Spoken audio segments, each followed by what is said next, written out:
Umut Kervanı İnsani Yardım Vakfı olarak Allah kısmet ederse 7 Mart 2024 Perşembe günü Afrika'nın Benin ülkesine gideceğiz. Hayırseverlerimizin bize emanet etmiş olduğu yardımları Benin'in çeşitli bölgelerindeki yetim ve muhtaç kardeşlerimize inşallah ulaştıracağız.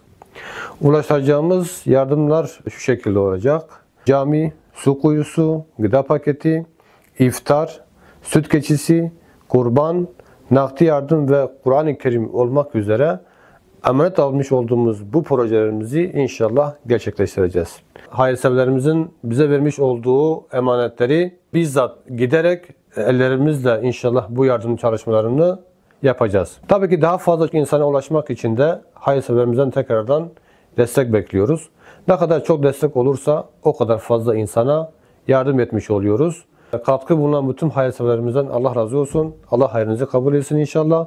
Allah'a emanet olun. Selamun Aleyküm ve Rahmetullahi ve Berekatuhu.